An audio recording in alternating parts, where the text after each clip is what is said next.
Bonsoir, guten Abend, good evening, buenas noches, buonasera, guten Abend, boa noite, goodvel, good afternoon, kalispera, huve hilta.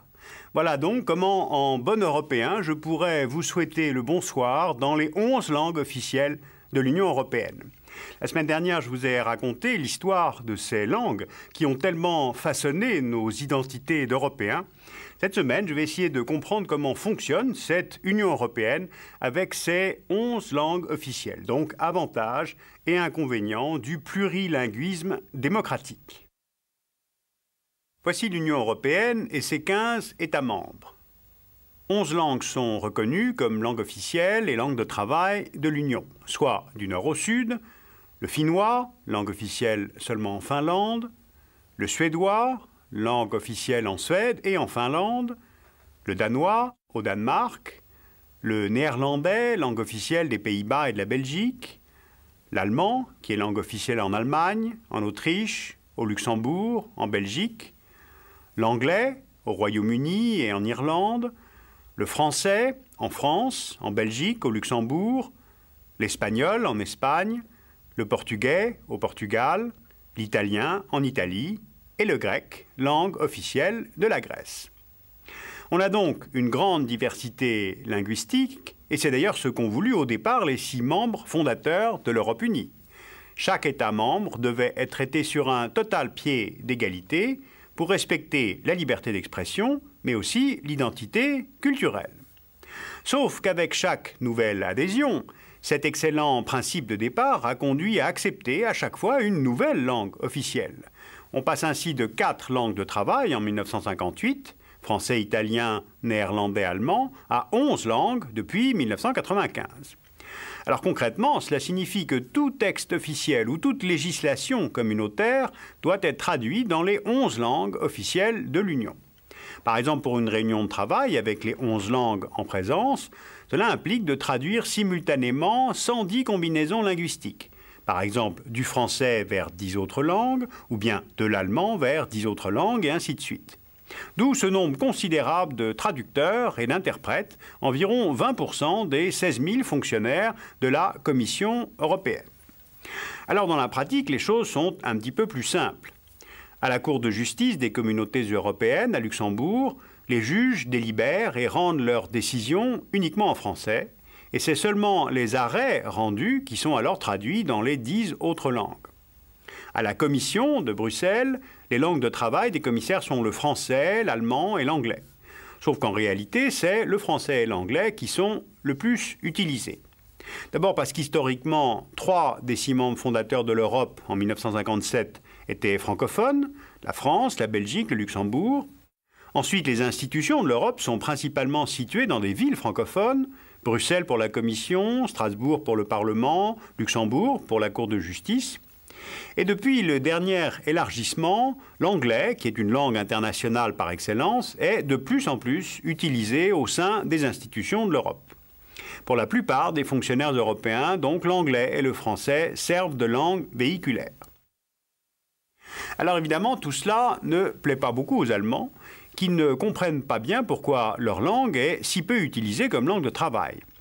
Ce qui est de fait assez paradoxal, puisque depuis la réunification de 1990 et l'adhésion de l'Autriche en 1995, la langue allemande est tout de même la plus parlée de l'Union. Il y a en effet 90 millions de germanophones en Europe, pour 65 millions de francophones et 63 millions d'anglophones.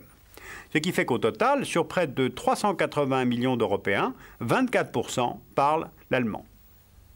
Voilà, je vous ai exposé ainsi le cœur du problème linguistique européen.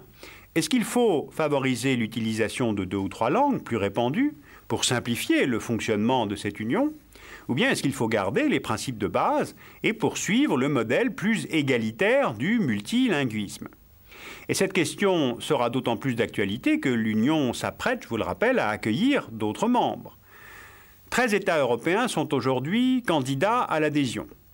10 pays de l'Europe de l'Est et en Méditerranée, Chypre, Malte et la Turquie.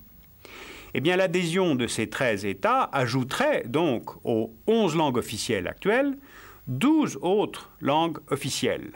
Estonien, letton, lituanien, polonais, tchèque, slovaque, hongrois, slovène, roumain, bulgare, turc et maltais.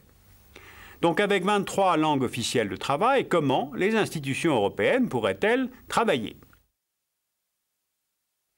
Plusieurs projets de simplification ont été proposés. En décembre 1994, la France a proposé au Parlement européen de limiter les langues de travail au français, anglais, allemand, espagnol et italien. Et cette tentative a été rejetée unanimement par le Parlement en 1995. Certains petits États comme l'Autriche défendent l'utilisation de l'anglais comme langue européenne unique. Autre solution encore, l'adoption comme langue commune de l'Europe de l'espéranto, cette langue artificielle créée fin XIXe siècle par le Polonais Ludwig Zamenhof, mais il est évidemment difficile d'imposer une langue originaire d'aucun pays de l'Europe. Politiquement, démocratiquement, de fait, cela n'a pas beaucoup de sens. Vous le voyez, l'Union ne va pas abandonner de sitôt le multilinguisme. On l'a compris, 13 langues ont un statut officiel dans les 15 pays membres et plus de 35 autres langues sont parlées avec des statuts divers. Le catalan, le basque en Espagne et en France, le frison en Allemagne et aux Pays-Bas, le sami en Suède, en Finlande, le romani, c'est-à-dire la langue des tziganes, un peu partout en Europe. Sans compter les langues des migrants, comme le hindi et l'ourdou au Royaume-Uni, l'arabe et le berbère en France, le turc, la langue kurde en Allemagne. Et puis l'Union européenne a mis en place en 1996 un programme pour la promotion de ces langues minoritaires et régionales. Alors vous voyez, on reproche souvent à l'Europe de raboter les différences ou d'unifier par le seul marché ou encore d'être technocratique. Eh bien, ce cas des langues, qui est complexe, est un contre-exemple. Il affiche clairement le respect des diversités, donc le respect de nos identités. Je vous rappelle que l'Union soviétique imposait le russe à tout le monde dans les écoles et les pratiques administratives. Alors pour l'Union, évidemment, cette diversité a un coût financier et un coût en temps, mais ces coûts n'ont rien d'excessif. Le multilinguisme au sein de l'Union coûte en moyenne 2 € par an et par citoyen européen. Eh bien, cela en vaut sans doute la peine, car en fait, les enjeux sont majeurs. Pour l'Union, le multilinguisme est un facteur de démocratie, de stabilité, car en affirmant la défense des communautés linguistiques, on ferme ainsi la porte à toute forme d'hégémonie d'un État membre sur les autres. Cette politique linguistique de l'Union trouve peut-être ses limites avec les prochains élargissements, on l'a vu. Et puis aussi comment créer cette identité collective en Europe sans homogénéité linguistique. Est-ce qu'il ne faut pas, comme pour les institutions, une simplification, une CIG pour les langues? Est-ce qu'il ne serait pas préférable de n'avoir qu'une ou deux langues officielles? Et alors, évidemment, laquelle choisir? La langue, vous voyez, c'est vraiment notre identité. Voilà pourquoi l'unité de l'Europe par la langue est finalement beaucoup plus difficile à atteindre que l'unité par la monnaie.